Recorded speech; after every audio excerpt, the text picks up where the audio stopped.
Oke, siap. Bismillah. 5, 4, 3, 2, 1. Assalamualaikum warahmatullahi wabarakatuh. Alhamdulillah wa syukurillah wa la hawla wa la quwwata illa billah. Ashhadu an la ilaha illallah wahdahu la syarika lah wa ashhadu anna Muhammadan abduhu wa rasuluh. Allahumma salli wa sallim ala nabiyyina wa sayyidina Muhammadin wa ala alihi wa sahbihi ajma'in. Pemirsa dimanapun Anda berada, alhamdulillah di malam hari ini kita dapat berjumpa kembali menemani pemirsa sekalian yang dirahmati oleh Allah bersama guru kita Al-Ustadz Muhammad Hatta yang sekarang sedang berada di samping kita. Assalamualaikum Ustadz. Waalaikumsalam warahmatullahi wabarakatuh. Alhamdulillah sehat Ustadz ya. Alhamdulillah, syukurillah sehat walafiat. Semoga seluruh pemirsa juga dalam keadaan sehat walafiat. Alhamdulillah. Untuk itu pemirsa, setelah ini kita akan dengarkan tausiah oleh Al-Ustadz Muhammad Hatta dengan tema tidak ada muslim kuat tanpa ujian. Di akhir setelah Ustadz Muhammad Hatta nanti memberikan tausiah, pemirsa dapat mengikuti interaktif tanya jawab melalui nomor 081 334 376 992 atau 0816 533 774. Baik, langsung saja kami persilahkan kepada Al-Ustadz Muhammad Hatta untuk memberikan tausiah. Tafadhal Ustadz. Jazakumullah khairan katsira Mas Riki. Bismillahirrahmanirrahim. Assalamualaikum warahmatullahi wabarakatuh. Alhamdulillah. Alhamdulillahilladzi arsala rasulahu bil huda wa dinil haqq liyudhhirahu 'ala dini kulli wa kafa billahi syahida. Asyhadu an la ilaha illallah wa ashadu anna Muhammadan abduhu wa rasuluhu la nabiyya ba'da. Allahumma salli ala Muhammadin wa ala alihi wa sahbihi ajma'in. Amma ba'd. Alhamdulillah, pemirsa yang dirahmati Allah wa ahwati fillah rahimakumullah. Pada malam hari ini kita berkesempatan untuk berbagi tausiah berkaitan dengan bagaimana agar kiranya apa-apa yang sedang kita hadapi beberapa hari atau minggu ini kemudian justru menjadi penguat keimanan kita. Karena sejatinya bagi seorang muslim dan mukmin setiap ujian adalah pupuk yang diberikan oleh Allah Subhanahu wa taala untuk menjadikan keimanan mereka bertambah kokoh dan kuat. Ikhwan wa akhwati fillah rahimakumullah, terambil dari firman Allah yang termaktub di dalam Al-Qur'anul Karim ayat ke-155. Allah Subhanahu wa taala berfirman, "A'udzubillahi minasyaitonir rajim. Walanabluwannakum bisyai'in minal khaufi wal ju' wa naqsi minal amwal wal anfus was samarat wa basyiris sabirin." Ayat ini menyampaikan sebuah pesan kepada kita betapa kemudian ujian itu adalah bagian hal yang niscaya dalam kehidupan. Artinya ketika kita hidup di atas bumi Allah, maka salah satu yang menjadi paket dari kehidupan itu adalah ujian yang diberikan oleh Allah Subhanahu wa taala kepada kita semua. Sehingga bagi seorang muslim atau seorang mukmin, ujian adalah hal yang bersifat niscaya. Karena dia bersifat niscaya, maka yang kemudian harus kita lakukan adalah menghadapi. Jadi kalau dalam bahasa yang lebih tepat menghadapi, karena ujian ada di hadapan kita, bukan mengatasi. Karena kalau mengatasi itu Allah, yang memberikan solusi terbaik adalah Allah. Kita menghadapi ujian itu, bermohon pertolongan kepada Allah, melakukan ikhtiar-ikhtiar secara optimal, maka insya Allah jika ikhtiar kita bersinergi dengan takdir Allah Subhanahu wa taala, kita akan terlepas dari muskilah atau masalah tersebut. Sebagaimana yang kita rasakan ya hari-hari ini, betapa kemudian Allah Subhanahu wa taala memberikan ujian sebagaimana yang termaktub dalam firman Allah yang barusan kami baca. Firman Allah dalam suratul Baqarah 155, dan sungguh akan kami berikan kepada manusia ujian bisyai'in. Syai' ini menunjukkan bahwa hal-hal yang buruk yang akan menimpa manusia itu jumlahnya tidak banyak. Jadi syai' ini menunjukkan bahwa jumlah ketidaknyamanan di dalam kehidupan seorang manusia jika dibanding dengan nikmat Allah Subhanahu wa taala itu tidak seberapa. Jumlahnya tidak banyak jika dibandingkan dengan nikmat Allah Subhanahu wa taala. Dan di antara ujian-ujian yang mengkhawatirkan, menakutkan, menggelisahkan atau menggalaukan ya seorang muslim, seorang mukmin atau siapapun ya manusia yang dicipta oleh Allah di atas bumi, salah satunya adalah di antara ujian yang sedikit itu adalah al-khauf. Rasa khawatir, rasa takut, rasa tercekam yang mungkin hari-hari ini dihadapi oleh hampir seluruh manusia di belahan bumi atas makhluk mikroskopik yang berukuran nanometer yang Allah Subhanahu wa taala cipta, dan ternyata hanya dengan makhluk yang berukuran nanometer ya 10 pangkat min 9 meter ini ternyata kemudian bumi tergoncangkan dengan kegelisahan, ketercekaman dan seterusnya. Kita bisa lihat di jalan-jalan, kita bisa lihat di pertokoan, bahkan hari ini kemudian kita bisa melihat bagaimana rumah-rumah ibadah menjadi sepi. Bahkan yang menjadi barometer ibadah kaum muslimin, dua tanah suci, Biladul Haramain, Makkah dan Madinah, kemudian kita lihat juga dalam keadaan yang sepi, dalam keadaan sunyi. Tentu ada kegetiran, tentu ada kesedihan yang luar biasa pada hati setiap mukmin ketika melihat fakta barometer ya, tempat yang menjadi barometer ibadah umat kemudian menjadi sepi. Tapi justru dari sinilah kemudian kita belajar betapa kemudian manusia jika dihadapkan dengan kemahakuasaan Allah Subhanahu wa taala, kita tidak memiliki daya dan upaya. Maka kalimat la haula wala quwata illa billahil aliyil azim hari ini kemudian bertemu dengan faktanya betapa tidak berdayanya manusia meskipun hanya dihadapkan oleh Allah dengan makhluk yang berukuran nano. Maka senjata sekelas nuklir, senjata yang sekelas bom atom yang pernah meluluh lantakkan kota-kota besar di Jepang dan seterusnya, ternyata hari ini kemudian semuanya takluk tunduk pada makhluk yang berukuran nanometer. Ini menunjukkan betapa tidak berdayanya manusia di hadapan Allah Subhanahu wa taala. Akan tetapi bagi seorang mukmin, bagi seorang muslim, setiap ada ujian yang diberikan oleh Allah Subhanahu wa taala, maka itu adalah saat mereka mengeluarkan satu potensi yang sejatinya Allah berikan itu sebagai senjata bagi setiap mukmin. Kita mendapatkan senjata dari Allah Subhanahu wa taala dalam Al-Qur'an surah Al-Baqarah dari mulai ayat 45, 46 dan seterusnya. Ketika Allah Subhanahu wa taala menyampaikan wasta'inu bis-sabri was-shalah, dan bermohonlah pertolongan kalian kepada Allah Subhanahu wa taala dengan sabar dan salat. Dan di dalam ayat ke-155 yang barusan saya sampaikan tadi di awal sebagai muqaddimah, Allah pun kemudian mengakhiri dengan kalimat wabasyiris sabirin, dan berilah kabar gembira kepada orang-orang yang sabar. Artinya bagi seorang mukmin, ujian itu satu paket dengan potensi yang bernama kesabaran. Dan dengan kesabaran itulah kemudian kita mendapat kabar gembira dari Allah. Artinya ujian ini ujungnya bagi seorang mukmin adalah kabar gembira. Ujian ini bagi seorang mukmin ujungnya adalah kebersamaan Allah dengan kita semua. Maka Allah menyebut bagi orang-orang yang sabar menerima ujian dari Allah. Sabar yang dimaksudkan tentu sabar dengan ikhtiar. Sabar yang dimaksudkan tentu sabar dengan mendiagnosa masalah, memetakannya, berikhtiar dengan cara yang tepat, proporsional dan seterusnya. Yang kemudian dengan ini semua kita meyakini bahwa sesungguhnya ujian yang diberikan oleh Allah Subhanahu wa taala pada hakikatnya adalah dalam rangka mengangkat, meningkatkan derajat dan level seorang mukmin dengan potensi yang Allah berikan berupa sabar. Setiap orang oleh Allah Subhanahu wa taala diberi potensi. Jika mereka hidup dengan nikmat dan dengan kesulitan, maka pada saat yang sama Allah memberikan potensi berupa syukur dan sabar. Maka hari ini potensi sabar itulah yang kemudian Allah berkehendak agar kita keluarkan untuk kemudian menjadikan kita lebih mulia, lebih tinggi, lebih memiliki daya tahan yang luar biasa, lebih memiliki kekokohan iman. Karena Allah menjamin bagi hamba-hambanya yang sabar. Bukan hanya Allah mengatakan yuhibbus sabirin, Allah mencintai orang-orang yang sabar, tapi Allah juga membersamai orang yang sabar dengan menyampaikan dalam kalimat Allah, dalam firman Allah, innallaha ma'as sabirin, ma'as sabirin. Allah akan membersamai orang-orang yang sabar.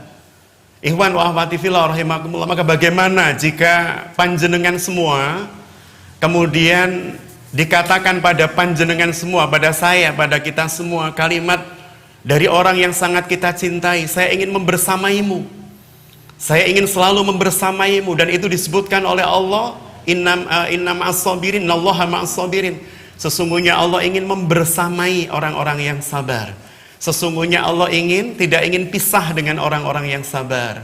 Artinya kesabaran yang hari-hari ini kita akan keluarkan dalam rangka untuk menghadapi musibah yang sedang kita terima hari-hari ini di berbagai belahan bumi adalah cara agar supaya kita dibersamai Allah. Cara agar supaya kita dibersamai oleh Zat yang Maha mencintai dan kita cintai. Maka bagi seorang mukmin, sekali lagi, ini adalah saat bagi kita untuk kemudian meningkatkan kapasitas, kekuatan keimanan kita. Sehingga kemudian setiap ujian yang hadir, setiap ujian yang datang, disikapi dengan cara yang tepat, cara yang benar, cara yang proporsional. Ikhwan wa akhwati fillah rahimakumullah. Maka di samping potensi sabar, Allah Subhanahu wa taala melalui Rasulullah sallallahu alaihi wasallam juga menyampaikan potensi-potensi lain yang kemudian bisa kita keluarkan dalam saat-saat seperti ini. Saya ingin contohkan sebuah contoh yang sederhana, contoh yang kita tidak sulit untuk membayangkan. Kalau misalnya para pemirsa memiliki orang yang pemirsa cintai, orang yang Anda cintai, dan kemudian pada saat berjalan bersama dengan orang yang kita cintai, dia mengalami musibah, misal tertimpa sebuah pohon, yang berat pohon tersebut katakanlah 60 kilo. Biasanya kita hanya mampu mengangkat beban maksimal 40 kilo. Hari itu orang yang kita cintai tertimpa sesuatu yang bobotnya 50 kilo atau 60 kilo. Maka bisa jadi kekuatan yang biasanya hanya bisa kita keluarkan untuk mengangkat bobot yang 40 kilo. Pada saat kita melihat orang yang kita cintai kemudian menderita karena tertimpa sebuah beban dengan bobot yang lebih, bisa jadi saat itu kita bisa mengangkatnya. Karena ada bagian energi yang kemudian bisa muncul karena saat-saat yang sempit, saat-saat yang sulit. Maka hari ini ada sebuah teori yang kemudian disebut dengan the power of nekat misalnya. Bagaimana kenekatan itu ternyata bisa memunculkan kreativitas, kenekatan itu bisa memunculkan energi yang selama ini terpendam dan seterusnya. Tentu ini tidak bisa kita jadikan dalil ya bagi apa yang sedang kita hadapi hari ini. Tapi minimal ada kesamaan yang kemudian irisannya bisa kita ambil. Sebagai contoh ya, yang paling sederhana. Bagaimana ketika seseorang menghadapi kesulitan dan kesempitan, kemudian dia mendekatkan diri kepada Allah Subhanahu wa taala, dan pada saat yang sama dia mendapatkan kekuatan dari Allah Subhanahu wa taala untuk lepas dari himpitan masalahnya, untuk kemudian bisa lepas dari himpitan muskilah yang menimpa dirinya. Maka Rasulullah Shallallahu Alaihi Wasallam menyampaikan kepada kita ada potensi lain di samping sabar dan syukur yang kemudian Allah berikan kepada kita melalui Rasulullah Shallallahu Alaihi Wasallam. Rasul menyampaikan doa silahul mu'min. Doa itu adalah senjata orang-orang mukmin. Artinya apa? Artinya saat inilah kemudian senjata itu bisa kita keluarkan untuk tepat guna dan tepat sasaran. Di saat kemudian kita dibombardir dengan wabah yang seperti ini, di saat kita dibombardir dengan makhluk yang gaib, yang tak tampak, yang tidak kasat mata, maka kemudian doa-doa itu menjadi pelindung yang luar biasa yang diberikan oleh Allah. Maka orang yang jarang berdoa bisa jadi hari ini itu menjadi orang yang paling segep doanya.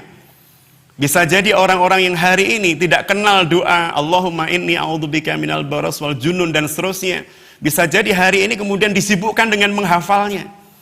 Bisa jadi orang-orang yang selama ini jarang zikir pagi dan petang sebagaimana disunahkan oleh Rasulullah SAW, kemudian disibukkan dengan itu semua. Artinya bagi seorang mukmin ujian itu menguatkan. Ujian itu membuat mereka dipaksa belajar. Ujian itu kemudian membuat mereka dipaksa untuk lebih dekat dengan Allah Subhanahu wa taala, dan itulah yang kemudian menjadi pupuk yang menguatkan keimanan mereka.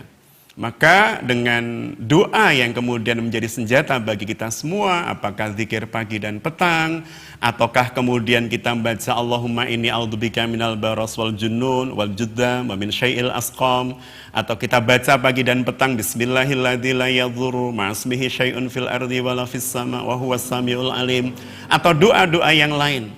Itu kemudian menjadikan diri kita merasa lebih dekat dengan Allah, lebih merasa memiliki kekuatan, kemampuan dibanding hari-hari di mana ujian-ujian tersebut tidak kita dapatkan.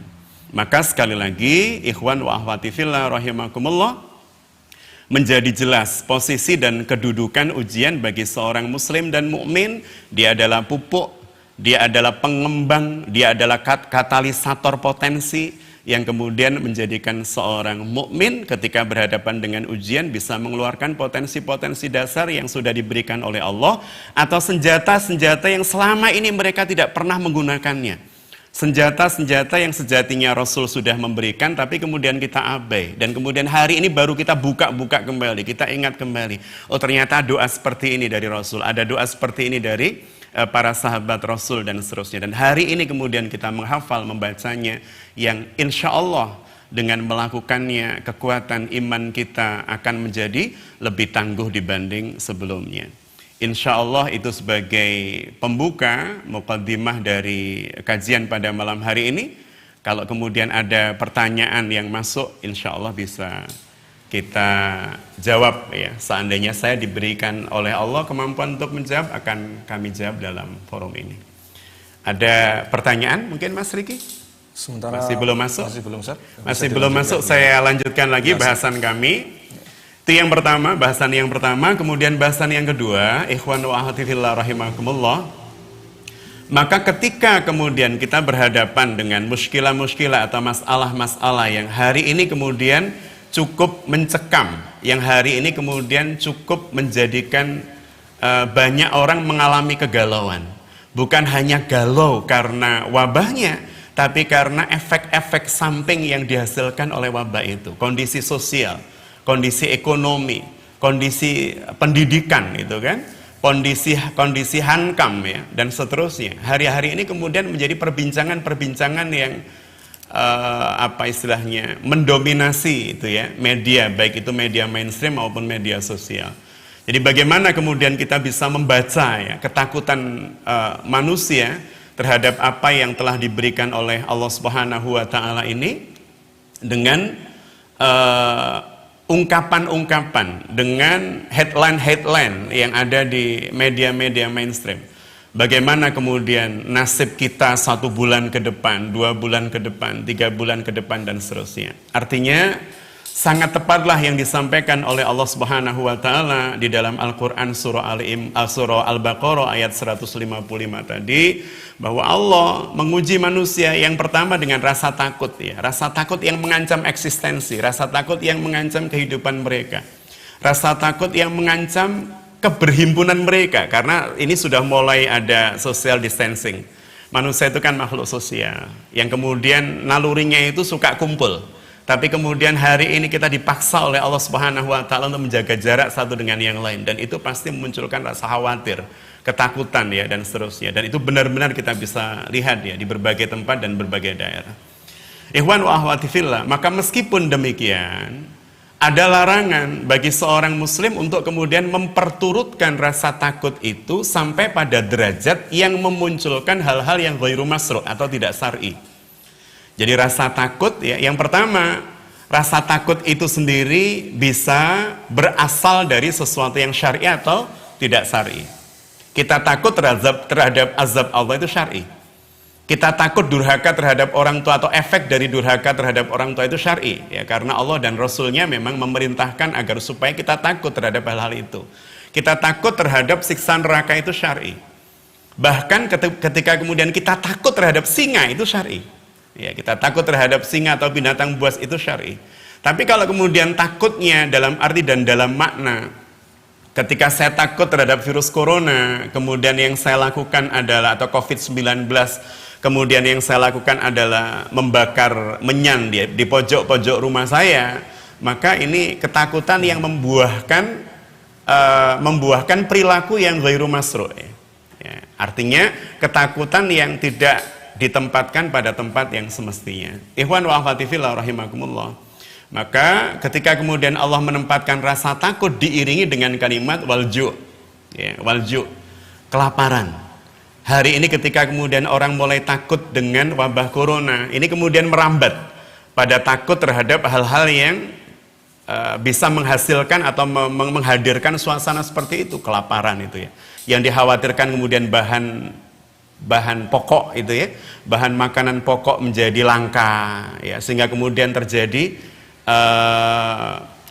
tindakan-tindakan memborong makanan dengan cara yang sangat brutal, misalnya membeli makanan dengan cara yang sangat tidak manusiawi, tidak berpikir tentang orang lain dan seterusnya, dipikir adalah eksistensi dirinya atau keluarganya dan seterusnya. Ini kemudian mulai terjadi ketakutan kelangkaan bahan pangan, ketakutan kelangkaan air minum itu ya, dan seterusnya. Wa naqsi minal amwal, dan ketakutan kekurangan harta. Hari ini tidak bisa dipungkiri. Bagi sahabat-sahabat kita yang bekerja dan kemudian mendapatkan pendapatan atau penghasilan harian, itu benar-benar pasti merasakan hari-hari ini.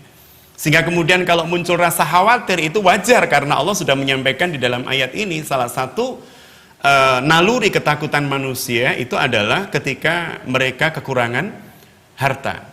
Tetapi ketika kemudian kekurangan harta pada diri manusia yang kemudian muncul takut, bagi seorang mukmin atau seorang muslim itu justru bisa berbalik. Jadi bandul ketakutannya itu justru bisa berbalik menjadi bandul kreativitas. Contoh yang paling sederhana, ada seorang bapak yang khawatir anaknya nggak bisa makan. Rasa takut seperti itu bisa memunculkan potensi kreatif pada dirinya. Ketika beliau takut anaknya nggak bisa makan, tiba-tiba kemudian muncul kreativitas itu ya. Bagaimana kalau saya membuat ini kemudian saya jual? Bagaimana kalau saya membuat ini saya pasarkan dan seterusnya. Artinya rasa takut yang seperti ini menghadirkan kekuatan. Bagi seorang mukmin atau seorang muslim harusnya rasa takut ya, wabah ya, kemencekaman ya, kegalauan seperti ini kemudian memunculkan kreativitas, termasuk apa yang kemudian hadir ya di tengah-tengah pemirsa hari ini ya, merupakan sinergi dari para jamaah melalui SDO TV. Ini bagian dari rasa khawatir, rasa takut yang kemudian memunculkan kekuatan, memunculkan kreativitas. Maka itulah salah satu ciri seorang mukmin. Karena mereka meyakini takaran ujian yang diberikan oleh Allah itu pasti bersesuaian dengan kemampuan kita. Tidak ada takaran ujian yang melebihi kemampuan kita. Jadi bagi seorang mukmin, setiap takaran ujian Allah itu pasti bersesuaian dengan takaran potensi yang diberikan oleh Allah.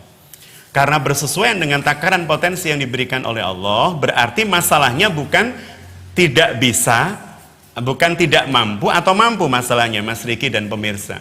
Tapi masalahnya adalah mau atau tidak mau. Jadi karena konsep ujian dalam Islam itu kan, dalam konsep syar'inya itu, la yukallifullahu nafsan illa usaha.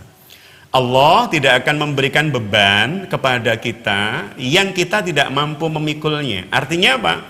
Setiap ujian itu oleh Allah sudah dipasang ya, sudah diberikan sesuai dengan kapasitas dan kemampuan manusia menerimanya.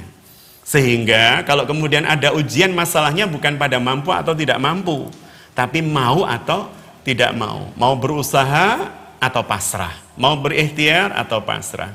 Sehingga sekali lagi setiap ujian bagi seorang mukmin itu harusnya memunculkan kekuatan tadi, kekuatan kreativitas gitu ya, kemudian kekuatan inovasi, kemudian kekuatan saling bantu. Bisa jadi ketika tidak ada wabah seperti ini jarang orang melihat tetangga itu ya.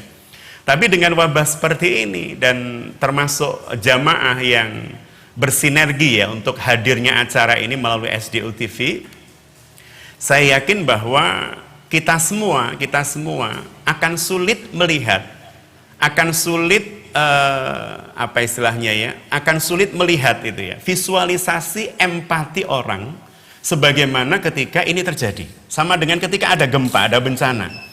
Sebelum ada bencana mungkin kita tidak melihat potensi empati orang gitu ya. Orang ini biasa-biasa saja. Tapi ketika kemudian ada gempa, ternyata sisi empatinya keluar, potensi empatinya itu. Oh, senang bantu, gerakkan itu ya, ngumpulin dan seterusnya. Akhirnya kemudian potensi-potensi baik yang diberikan oleh Allah itu pada akhirnya bisa hadir, bisa muncul. Karena apa? Ketertekanan, kemencekaman, kegalauan, kekhawatiran. Jadi keseluruhan ujian yang diberikan oleh Allah Subhanahu wa taala di dalam kehidupan manusia itu adalah salah satu cara Allah agar supaya potensi-potensi yang dimiliki oleh muslimin atau mukminin itu bisa hadir, bisa muncul ke permukaan. Jadi kadang memang ada cara-cara yang tidak mengenakkan untuk kemudian memunculkan potensi. Ya, paling gampang kalau kita kemudian melihat ya anak-anak di sekolah. Itu mungkin mayoritas kalau nggak ada ujian tuh nggak mau belajar. Mungkin ya, mayoritas ketika tidak ada ujian nggak mau belajar. Tapi ketika kemudian ada ujian mereka mau belajar. Ketika mau belajar, orang tua atau guru terbantu untuk melihat peta potensi mereka. Oh, ketika kemudian mereka belajar, oh ketika kemudian mereka menyisihkan waktu untuk gedu, membaca, menganalisa, oh ternyata potensinya ini, oh ternyata potensinya ini. Jadi betapa kemudian dari hal-hal sederhana yang kita lihat dalam kehidupan keseharian kita, pemirsa yang dirahmati Allah, sejatinya kita bisa mengambil pelajaran besar dari Allah Subhanahu wa taala. Bahwa dihadirkannya wabah ini salah satunya agar supaya sekian banyak potensi yang saya dan panjenengan miliki semua itu bisa hadir, bisa muncul. Yang selama ini belum muncul, hari ini mungkin kita bisa merasakan, oh ternyata saya punya potensi untuk ngumpulin dana. Oh ternyata saya punya potensi untuk broadcast informasi-informasi kebaikan. Oh ternyata saya punya potensi untuk memotivasi orang agar supaya membantu misalnya. Termasuk kemudian agar supaya acara seperti di SDTV yang merupakan gabungan dari donasi para jamaah, agar supaya yang seperti ini bisa terus dan bahkan bisa memberikan efek yang meluas manfaatnya. Monggo kalau kemudian disemarakkan itu ya, lebih diintenskan ya dan seterusnya. Jadi ini gambaran-gambaran betapa kemudian Allah Subhanahu wa taala memberikan peluang kepada kita di saat kita sedang mengalami hal yang tidak mengenakkan, menyempitkan, menyedihkan. Ternyata di saat yang sama Allah berkehendak, ayo keluarkan potensimu wahai hambaku yang sudah aku titipkan dalam tubuhmu, dalam otakmu, dalam fisikmu, dan seterusnya, agar supaya itu semua bisa keluar. Seperti itu gambarannya Mas Riki. Baik. Ini masih belum ada pertanyaan yang masuk ya? Sudah ada Ustaz? Sudah ada, baik. Jadi ini ada pertanyaan Ustaz, kejadian seperti ini, wabah seperti ini, atau mungkin bukan wabah ya, seperti ujian-ujian yang lain Ustaz. Itu kan sering kita dengar dari kisah-kisah nabi-nabi terdahulu, iya, atau orang-orang terdahulu. Nah ini ada Ustaz, adakah Ustaz mungkin bisa diceritakan sedikit atau contoh sedikit, karena setelah kadang-kadang itu gini, setelah terjadi musibah Ustaz, iya, potensi orang untuk menolong berbondong-bondong sangat banyak. Benar sekali. Mengumpulkan donasi sangat luar biasa. Bahkan benar sekali.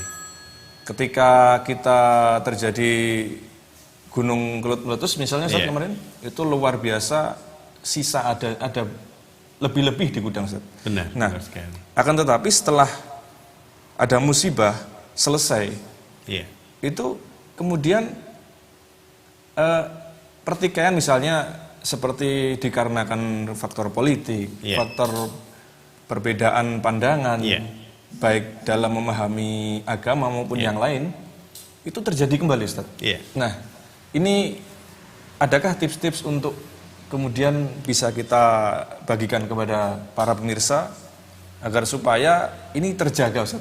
Terutama suasana saat musibah ini kan seperti menyatu gitu. Nah, ini monggo Ustaz. Jadi ketika ada musibah, kekuatan itu menyatu, potensi itu menyatu, tetapi ketika kemudian musibah itu sudah diangkat oleh Allah Subhanahu wa taala, kekuatan itu kembali terpecah itu ya, dan seterusnya. Ada sebuah ungkapan sederhana yang kemudian sering kali muncul. Seingat saya ini pertama kali dimunculkan oleh John Grisham ya. John Grisham itu salah seorang pakar strategi dari Pentagon, yang dia juga seorang penulis novel. Yang menarik dari ungkapan John Grisham adalah yang pertama, seringkali potensi atau kekuatan-kekuatan itu menyatu ketika mereka memiliki common enemy, ya, common enemy atau musuh bersama. Kalau ini kalau ini kebutuhan bersama. Kalau ini kan kebutuhan bersama atau masalah bersama, itulah masalah bersama. Jadi kalau dalam pertempuran itu common enemy. Yang tadinya musuh, kalau punya musuh bersama itu bisa menyatukan kekuatan itu ya. Yang menarik ketika kemudian tadi disampaikan oleh Mas Riki, tapi ketika common enemy atau masalah bersama ini kemudian hilang, justru mereka saling bertikai, justru mereka saling curiga, justru mereka saling... Allah Subhanahu wa Ta'ala sejatinya sudah memberikan kata kunci, dan kata kunci itu diberikan sejak Allah menciptakan Adam alaihissalam sebagai manusia pertama.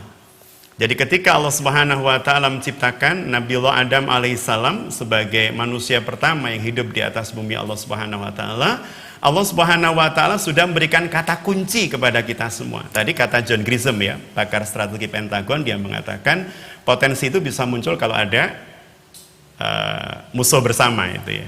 Sedangkan Allah Subhanahu wa Ta'ala di dalam Al-Qur'anul Karim surah Al-Baqarah di ayat ke-30 itu sudah menyampaikan bahwa kita akan bisa tumbuh berkembang, potensi kita jadi bisa terus saling bersinergi kalau kita memiliki musuh bersama, dan musuh bersamanya itu sudah ditetapkan oleh Allah sejak menciptakan Nabi Adam alaihissalam. Jadi sejak menciptakan Nabi Adam alaihissalam, Allah Subhanahu wa Ta'ala sudah menyampaikan kepada kita bahwa musuh itu bernama iblis dan anak turunnya. Artinya apa? Artinya sepanjang kita melihat iblis itu sebagai musuh, siapapun kita, dari negara manapun, apapun warna kulit, apapun bahasanya, bermazhab apapun, ya, dalam konteks keislaman, bermazhab apapun, sepanjang kita menjadikan iblis dan anak turunnya itu musuh, maka yang muncul pasti kebersamaan dan kekuatan. Tapi iblis dan setan kan gak pingin dirinya dijadikan sebagai musuh bersama kita semua. Maka yang dia lakukan adalah memecah belah kaum muslimin untuk kemudian melihat satu dengan yang lain saling memusuhi. Bahwa saya bukan musuh Anda, saya sahabat Anda, dan musuh kita adalah mereka. Musuh kita adalah mereka. Ini kita belajar dari apa yang terjadi di Madinah, ya, di negara Madinah. Mungkin bisa kita... Ada yang masuk? Ya, ada yang masuk. Telepon? Ada yang masuk telepon. Assalamualaikum. Assalamualaikum. Assalamualaikum. Terputus, ya. Pak. Baik. Dilanjutkan. Saya lanjutkan, ya. Jadi di Madinah, ya, Madinah di masa lalu itu kan dihuni oleh, kalau pribumnya itu ada Aus, ada Khazraj, yang kemudian kita sebut Ansor ketika mereka masuk Islam. Ya. Assalamualaikum. Waalaikumsalam. Baik, Ibu dari siapa? Ibu siapa? Di mana, Ibu? Ibu Ayu di Kediri. Baik, Ibu, silahkan pertanyaannya, Ibu. Oke, yang pertama, Assalamualaikum Ustaz. Waalaikumsalam warahmatullahi wabarakatuh. Injih, Bunda.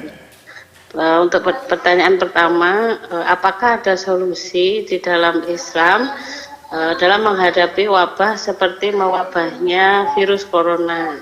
Ya. Yang kedua, sebagai seorang Muslim, bagaimana cara menghadapi rasa takut dan khawatir terhadap mewabahnya virus corona? Baik. Cukup, Ibu, ya? Cukup. Iya, terima kasih, Ibu. Ya. Assalamualaikum warahmatullahi wabarakatuh. Waalaikumsalam warahmatullahi wabarakatuh. Jadi ada 2 pertanyaan, Ustaz. Iya. Yang pertama yaitu, kita singkat ya, solusi dalam Islam mengenai menghadapi wabah virus seperti ini, Ustaz. Iya. Apakah ada gitu, Apakah ya? ada gitu, Ustaz? Baik, Bunda yang dirahmati Allah dan seluruh pemirsa, ketika kita berbicara tentang Islam, Islam itu adalah din yang syamilan wa kamilan. Islam itu adalah din yang sempurna dan paripurna. Detail seluruh masalah yang dihadapi oleh manusia itu khututun aridho, garis besarnya sudah terhimpun di dalam Islam. Salah satunya berkaitan dengan cara menghadapi wabah. Yang seperti kita hadapi hari ini, itu pernah dihadapi oleh khalifah kedua kaum muslimin, pengganti Abu Bakar radhiyallahu anhu, yakni Sayyidina Umar. Umar pernah mengalami hal serupa di masa kekhalifahan beliau, ketika beliau akan mengunjungi Syam, yang waktu itu gubernur Syam adalah Abu Ubaidah al-Jarrah radhiyallahu anhu. Dan di Syam sedang terjadi wabah taun amwas. Saya tidak bisa bercerita panjang tentang ini karena waktunya sangat terbatas. Tapi intinya ketika kemudian Umar itu akan memasuki Syam, beliau sudah dihadang oleh Abu Ubaidah al-Jarrah sebelum masuk ke Syam untuk kemudian membuat keputusan harus masuk ke Syam atau kemudian kembali ke Madinah. Terjadi dialog beberapa kali gitu ya, dialog antar beliau dengan sahabat-sahabat besar, kibarus sahabat, yang pada akhirnya, saya singkat saja, yang pada akhirnya disampaikan pendapat dari Abdurrahman bin Auf yang menyampaikan hadis Rasulullah Sallallahu Alaihi Wasallam bahwa jika ada sebuah wabah di sebuah tempat, maka yang berada di wadah, berada di daerah tempat wabah itu berlangsung, maka tidak diperkenankan keluar. Demikian pula sebaliknya, orang-orang yang berada di luar tempat wabah itu sedang mengendemi, maka dia tidak diperkenankan untuk masuk. Sampai kemudian sebagian ulama menghukumi sebagai haraman larangan ini. Jadi di dalam Islam ada konsep yang kemudian hari ini kita sebut dengan karantina atau lockdown. Jadi ketika ada wabah ta'un amwas, pada saat itu kemudian ketika sahabat Abdurrahman bin Auf menyampaikan hadis Rasulullah itu, akhirnya Umar menyimpulkan atau memutuskan untuk kembali ke Madinah. Beliau tidak masuk ke Syam karena perintahnya memang kalau ada wabah di dalam, yang dalam nggak boleh keluar, yang di luar nggak boleh ke dalam. Hadis kedua yang kemudian memperkuat kalimat ini adalah hadis ini bisa Bunda lihat kalau di rumah punya kitab hadis paling sederhana ya, Arba'in Nawawi, berkaitan dengan kalimat Rasulullah SAW, la dharara wa la dhirara fil Islam. Dalam Islam itu tidak boleh ada yang membahayakan diri dan membahayakan orang lain. Jadi kalau kita sebagai seorang muslim tidak boleh membahayakan diri atau membahayakan orang lain. Sehingga kalau kemudian dalam situasi kita berada di zona merah itu ya, kemudian kita masih keluyuran ya, masih keluar rumah tanpa ada hajat yang sangat urgen atau darurat, maka yang seperti itu masuk dalam kaidah hadis ini, dalam hukum hadis ini, bahwa dia sedang membahayakan dirinya. Dan ketika dia keluar kemudian tertular masuk ke rumahnya, dia pulang, dia membahayakan orang lain. Jadi dia bukan hanya membahayakan diri, tapi juga membahayakan orang lain. Dan dalam Islam prinsip seperti ini, prinsip hukum seperti ini adalah haram. Ya. Jadi tidak diperkenankan untuk membahayakan diri dan orang lain.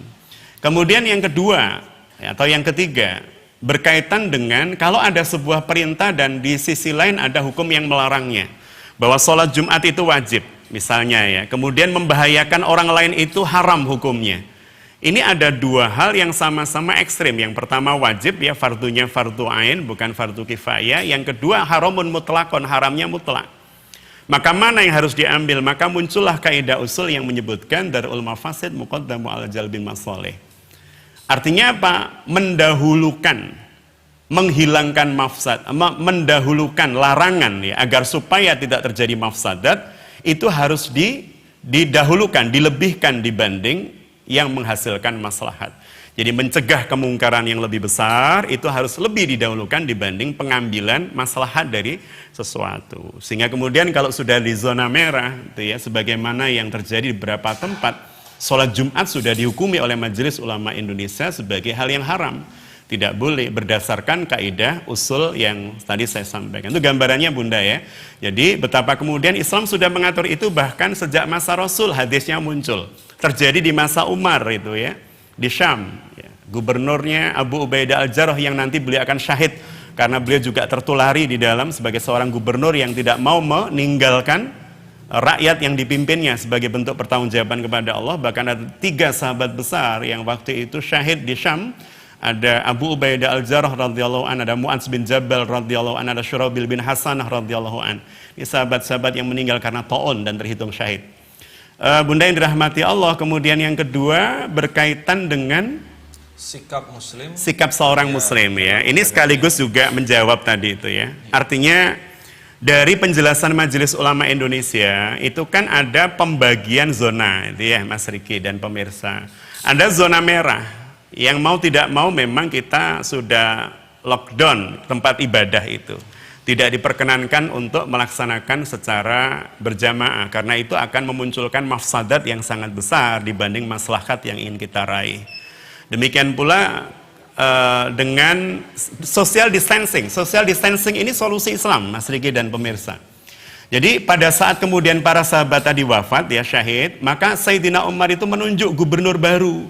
Namanya Amr bin Ash radhiyallahu an. Amr bin Ash ini sosok yang sangat cerdas, dikenal sangat cerdas. Bahkan di kalangan para sahabat, dia yang kemudian disebut sebagai diplomat yang berasal dari musyrikin Mekah pada awalnya dan masuk Islam di tahun ke-7 Hijriah. Yang menarik, Amr bin Ash itu menganggap ta'un. Beliau menyampaikan kepada Sayyidina Umar sebagai pemimpin negara, wahai Amirul Mukminin, Penyakit ini sifatnya seperti api. Api itu kalau kemudian kita biarkan kayu itu ngumpul, maka dia akan membesar dan melebar, meluas. Maka agar supaya api itu cepat mati, maka kayu itu harus disebar. Kayu itu harus dipisah agar supaya api itu cepat mati. Maka ketika beliau menjadi gubernur, itulah yang dilakukan, diputus interaksi antar manusia. Seperti kayu bakar yang membakar api tadi itu dipecah ke berbagai bukit. Ini yang kemudian hari ini kita sebut dengan social distancing.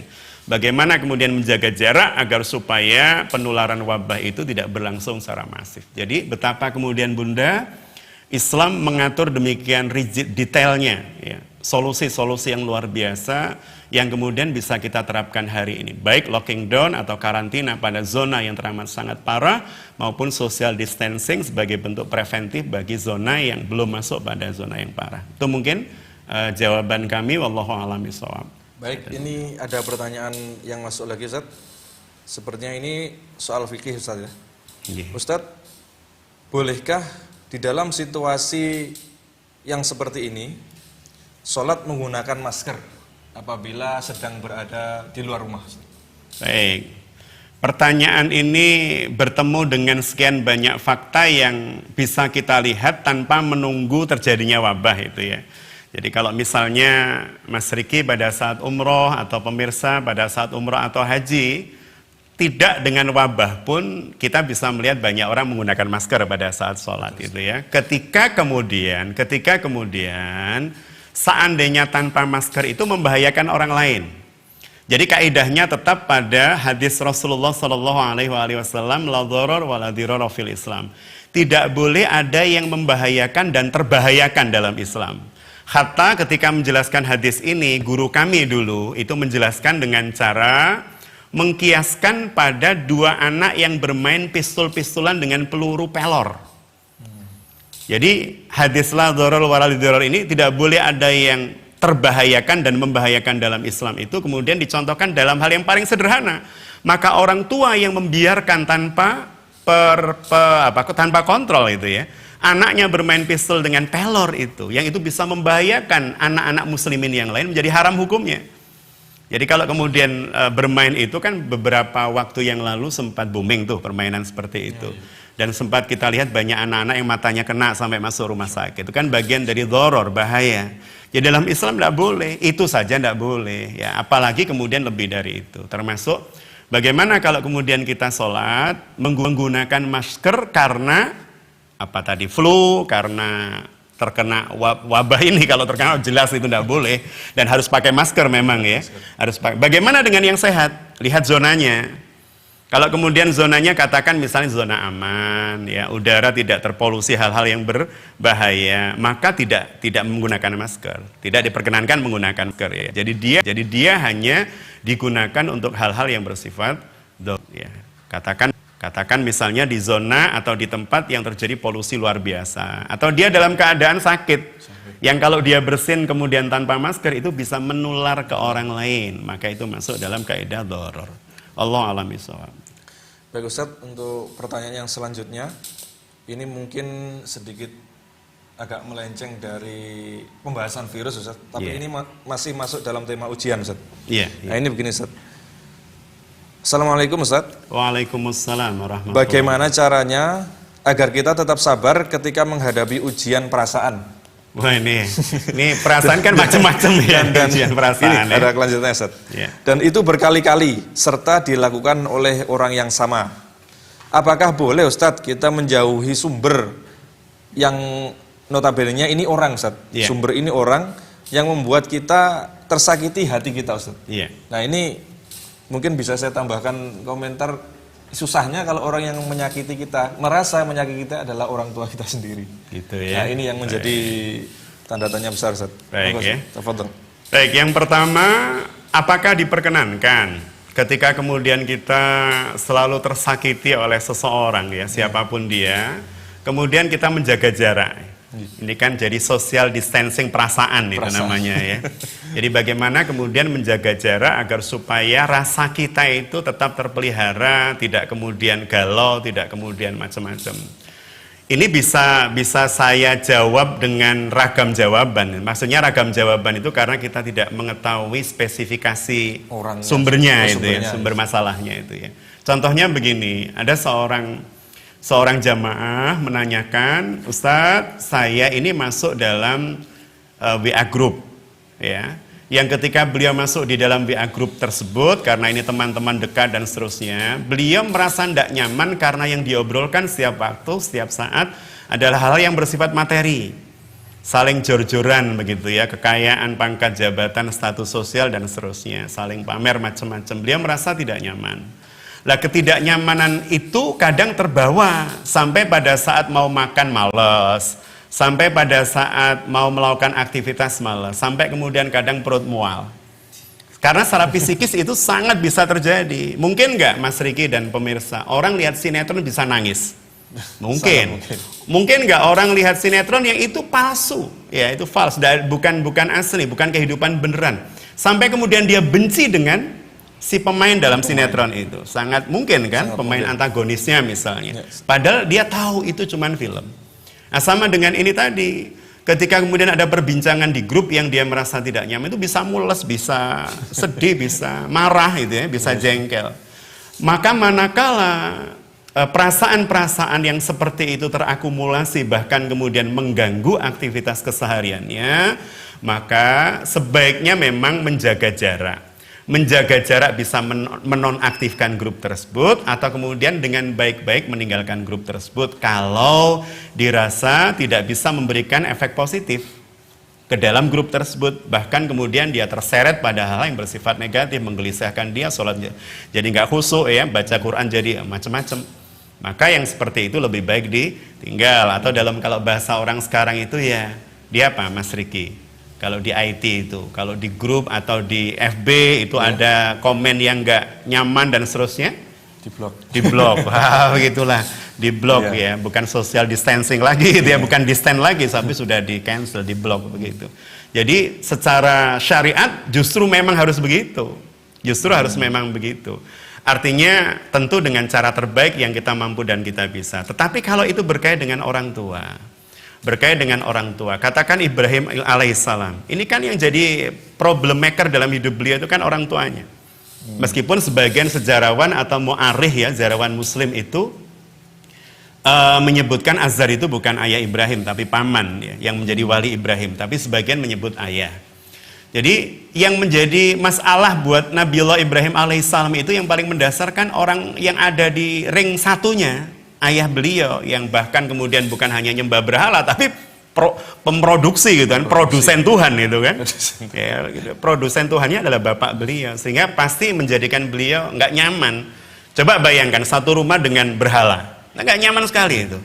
Kemudian mau tidur dengar bapaknya taktuk-taktuk buat berhala, itu kan nggak nyaman sekali. Jadi lebih ke berhala distancing gitu. Nah, itu berhala distancing. Ini ada model kalimat baru ini. Artinya kalau kemudian ada seperti kasus Nabiullah Ibrahim saja, Allah menyebutkan tetap harus berlaku ma'ruf terhadap orang tua. Artinya berlaku ma'ruf itu kalau disuruh beli gula ya beliin, disuruh mijitin ya pijitin, tapi kalau disuruh nyembah berhala jangan, kan begitu. Artinya kalau itu berkaitan dengan orang tua, jauhi apa-apa yang Allah memang menghendaki kita menjauhinya. Tapi bukan objek yang memang secara fitrah kita harus menghormatinya, begitu. Tapi kalau lingkungan dan seterusnya memang kita harus menjaga jarak terhadap lingkungan tersebut agar supaya tidak mengacaukan fokus kita di dalam visi hidup yang lurus dan benar ini, apalagi sampai ganggu ibadah. Sholat ganggu komen teman itu ya. Sholat terganggu komen orang itu kan sudah luar biasa itu. Sholat terganggu komen orang. Sholat terganggu karena yang like sedikit itu kan sudah keterlaluan itu. Setan masuknya sudah luar biasa. Yang follow sedikit. Artinya kalau sudah seperti itu memang sudah harus di-cut itu ya. Seperti itu mungkin Allah alam bisawab. Masya Allah Ustaz. Berhubung waktu yang sangat terbatas Ustaz. Sebelum kita akhiri pertemuan ini, kita pemirsa yang pasti kami dan panitia dan tim memohon Ustaz untuk memberikan pemimpin doa Ustaz untuk kebaikan kita semua. Baik, pemirsa ikhwan wa akhwati fillah rahimakumullah, insyaallah apa yang kita lakukan ya, kita lakukan bersama pada malam hari ini adalah bagian dari cara Allah menurunkan berkah atas kita semua. Dan untuk kesempurnaan keberkahan acara ini dan acara-acara selanjutnya, kajian-kajian selanjutnya, kita bermunajat kepada Allah Subhanahu wa taala. Bismillahirrahmanirrahim. Allahumma shalli ala Muhammadin wa ala alihi wa sahbihi wa sallam. Alhamdulillahirabbil alamin. Hamdan syakirin, hamdan naimin, hamdan yuwafi ni'ama yukafi'u mazidah. Ya Rabbana lakal hamdu kama yanbaghi li jalali wajhika wa 'azimi sultanik. Bismillahilladzi la yadhurru ma'asmihi syai'un fil ardi wala fis sama wa huwas samiul alim. Allahumma inna na'udzubika minal barasi wal junnun wal judzam wa min syai'il asqam. Allahumma ya Allah ya Rahman ya Rahim ya mujibas sa'ilin.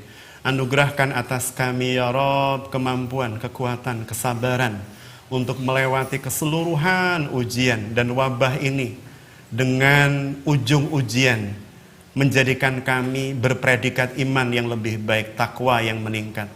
Allahumma ya Allah ya Rahman ya Rahim, jadikanlah keseluruhan ujian ini sebagai pembersih khilaf dosa dan kemaksiatan kami, sebagai pengangkat derajat kami, dan sebagai pembuka pintu-pintu hati kami untuk lebih mudah menerima hidayah-Mu.